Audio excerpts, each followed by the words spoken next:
रहा है भाई अंदर? मैं आपको बताता हूँ फ्रस्ट्रेटेड कौन है। देखिए, पहली बात तो ये है कि क्रिकेट है गोरों की इजाद। हमें क्रिकेट खेलने में इतना इंटरेस्ट नहीं है, ना देखने में। हमारा कौमी खेल जो है वो रफाल गिराना है, और कल आपके ग्राउंड में भी हमने रफाल गिराए। दूसरी बात ये है, असल मैच तो जब होता है जब आप हार रहे होते हैं, तब आप चौकियों पे जो है ना वो सफेद झंडे लहराना शुरू कर देते हैं। आपको तस्वीर दिखाती हूँ, जो तस्वीर मैं आपको दिखा रही हूँ, ये तस्वीर देखिए जो सामने आई।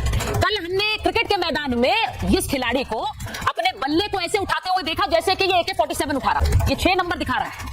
पाकिस्तानी एयरफोर्स के उस झूठे प्रोपेगेंडा को आगे बढ़ा रहा था जिसमें कहा गया कि भारत के 6 जेट गिरा दिए गए। बड़े बड़े खेल बोर्ड्स को, ICC को यह तय करना होगा कि क्या इस देश के खिलाड़ियों को मैदान पे आने देना चाहिए, क्या इन्हें इजाजत देनी चाहिए। From the same league. लेकिन आप मुझे बताइए कि क्या अगर आप नहीं ये मैच खेलते आपकी नानी मर जाती?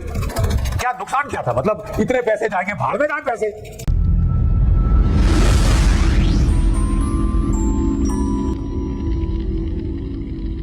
आपको तस्वीर दिखाती हूं, जो तस्वीर मैं आपको दिखा रही हूं, यह तस्वीर देखिए जो सामने आई। कल हमने क्रिकेट के मैदान में इस खिलाड़ी को अपने बल्ले को ऐसे उठाते हुए देखा जैसे कि ये AK-47 उठा रहा हो। इस तस्वीर को लेकर बहुत चर्चाएं हैं, लेकिन भारतीयों को कोई हैरानी नहीं है क्योंकि पाकिस्तान के खिलाड़ी है ही नहीं खिलाड़ी। ये क्रिकेट के मैदान पर भी आतंकी ही भेज रहे हैं ऐसा लग रहा है। आज दुनिया के बड़े बड़े खेल बोर्ड्स को, ICC को यह तय करना होगा कि क्या इस देश के खिलाड़ियों को मैदान पे आने देना चाहिए, क्या इन्हें इजाजत देनी चाहिए। यह दूसरी तस्वीर आपको एक दिखाती हूं। इन दोनों तस्वीरों में क्या फर्क दिख रहा है आपको? कसाब में और इस पाकिस्तान क्रिकेट टीम के खिलाड़ी को, खिलाड़ी मैं कह रही हूं क्योंकि इनकी पहचान ये है, लेकिन इनकी असली पहचान तो कल क्रिकेट के मैदान पर उजागर होगी। इन दोनों ही तस्वीरों में फर्क क्या है? कसाब ने भी AK-47 पकड़ी और इस खिलाड़ी ने भी अपने बल्ले को AK-47 बनाने की कोशिश की। दोनों के दोनों आतंकी। अब दूसरे खिलाड़ी को देखिए, दूसरे खिलाड़ी को देखिए, पाकिस्तान के झूठे प्रोपेगेंडा को इशारों के जरिए क्रिकेट के मैदान में फैला रहा था। ये 6 नंबर दिखा रहा है। पाकिस्तानी एयरफोर्स के उस झूठे प्रोपेगेंडा को आगे बढ़ा रहा था जिसमें कहा गया कि भारत के 6 जेट गिरा दिए गए ऑपरेशन सिंदूर के दौरान। सिर्फ आतंकी। देखिए, मैंने आपको बड़ी तसल्ली से सुना। आप 2 मिनट मुझे दीजिएगा प्लीज। बड़ा मुझे अफसोस और रहम आ रहा है इंडिया के ऊपर कि जब इंडिया खुद अपनी मैच के दरमियान जो उन्होंने पहले एक गलत हरकत की, जब उसका जवाब मिला, जब उनको लाने पड़े, जब उनको पता चला कि हम गलत हरकत जंग हो। हाँ सर, सही कह रहे हैं आप। देखिए हामिद खान, गलत हरकत की उन्होंने। गलत हरकत तब की जब उन्होंने पीटा आपके बॉलर्स को। आते ही जब पहली गेंद पर छक्का मारा तो वो गलत हरकत थी।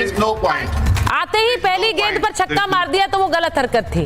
देखिए, सीधी बात ये है कि ये जो खिलाड़ी यहाँ देख रहे हैं, गलत हरकत कौन कर रहा है ये मुझे लगता है ICC को चेक करना चाहिए। कौन कर रहा है? यहाँ क्रिकेट के मैदान को आप अखाड़ा और क्रिकेट के मैदान को आप युद्ध भूमि बनाना चाहते हैं तो देखिए बेटा, मेरा निजी जो इस पे सोच है वो बिल्कुल अलग है, हट के। ये स्टूपिड मैच खेला ही नहीं जाना चाहिए। There was no reason to play this match. Match खेलते हैं अपने दोस्तों के बीच में in a spirit of friendship। ठीक है? क्या फ्रेंडशिप?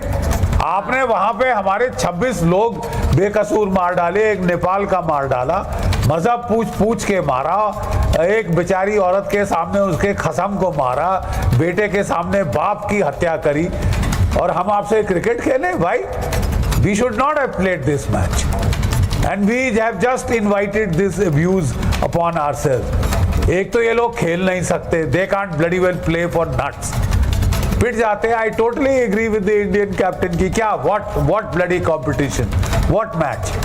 ये है ही नहीं। They are not in the same league, they are miles from the same league. लेकिन आप मुझे बताइए कि क्या अगर आप नहीं ये मैच खेलते आपकी नानी मर जाती? क्या नुकसान क्या था? मतलब इतने पैसे जाएंगे, भाड़ में जाए पैसे। कदर होनी चाहिए उन लोगों की जिनकी दिवाली आने वाली है और जिनके घर अंधेरे में रहेंगे दिवाली के दिन। उनके साथ कुछ सहानुभूति जताने के बदले आप कह रहे हैं रात गई बात गई, business as usual, let's get back to cricket. I mean to hell with you man. We will not play cricket with Pakistan. South Africa से 50 साल हमने कोई गेम नहीं खेली थी। तो can't you maintain the same thing? इनकी हरकतें तो उनसे 10 गुना ज्यादा बदतर हैं। और ये जो कर रहे हैं, मुझे लगता है जीडी बख्शी सर, आपने बिल्कुल सही बोला है, आपने बिल्कुल सही बोला है। ये एक स्टैंड तो हमें लेना पड़ेगा। और मैं आज ये जो तस्वीरें देखने के बाद, जरा सुशील जी को भी लीजिए स्क्रीन पर, दुबे जी को लीजिए, मैं ये जो तस्वीरें हैं, ये जिस तरह की जेस्चरिंग है, जिस तरह की पोस्चरिंग है, इनसे क्या हम कुछ बेहतर उम्मीद कर रहे थे सुशील जी? मुझे लगता है बख्शी सर बिल्कुल सही कह रहे हैं, हम इनसे क्या उम्मीद कर रहे थे? ये क्रिकेट में मैदान पर आकर क्या करते?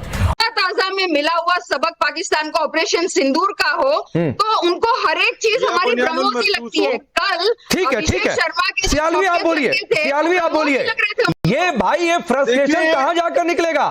हफ्ते भर के अंदर दूसरी बार सरेंडर, हफ्ते भर के अंदर दूसरी बार बेइज्जती, ना मैच रेफरी को हटा पाए, ना आईसीसी को झुका पाए, $16 मिलियन जुर्माने के बैन से खेल रहे, तो फ्रस्ट्रेशन कितना भरा है भाई अंदर? मैं आपको बताता हूँ फ्रस्ट्रेटेड कौन है। देखिए, पहली बात तो ये है कि क्रिकेट है गोरों की इजाद। हमें क्रिकेट खेलने में इतना इंटरेस्ट नहीं है, ना देखने में। हमारा कौमी खेल जो है वो रफाल गिराना है, और कल आपके ग्राउंड में भी हमने रफाल गिराए। दूसरी बात ये, असल मैच तो जब होता है, जब आप हार रहे होते हैं, तब आप चौकियों पे जो है ना वो सफेद झंडे लहराना शुरू कर देते हैं। और दूसरी बात मैं आपको बताऊं, जितना फोकस आपने क्रिकेट पे किया हुआ है, इतना अगर आप अपने जहाजों पे कर लेते, आपको इतना फोकस ना करो, इतनी फिर सियालवी आप नहीं समझ पा रहे हैं, सामना ना करना पड़ता। सियालवी आप नहीं समझ पा रहे हैं। इरशाद साहब, आप नाखून मत खाइए भाई, आराम से बैठिए, नाखून चबाने की जरूरत नहीं है इरशाद जी। को ह्यूमिलिएट किया आप। नहीं, मैं बताता हूँ ह्यूमिलिएशन क्या होता है। हमारे मुकाबले में सियालवी रुक जाइए, मैं बताता हूँ ह्यूमिलिएशन क्या होता है। सियालवी ने एक बात कही, आरजू और आलिया दोनों मुस्कुरा रही हैं, आरजू और आलिया दोनों मुस्कुरा रही हैं। आलिया आपके पास पहले आता हूँ, अरे रुक जाइए, अब मैं बताता हूँ ह्यूमिलिएशन क्या होता है। इन्होंने कहा साहब फोकस कर लेते, इन्होंने कहा साहब राफेल का इशारा कर रहे थे, आप लोग मैच जीत नहीं पा रहे हैं, बैट बॉल खेल नहीं पा रहे हैं, बैकआउट खेल नहीं पा रहे हैं, आईसीसी को झुका नहीं पा रहे हैं, गन सैल्यूट करेंगे, बैटे से गन चलाते रहो भाई। असल गन की ताकत सामना करने की हिम्मत नहीं है। आलिया शाह पहले आप बोलिए, फिर आरजू आता हूं। सिर्फ इस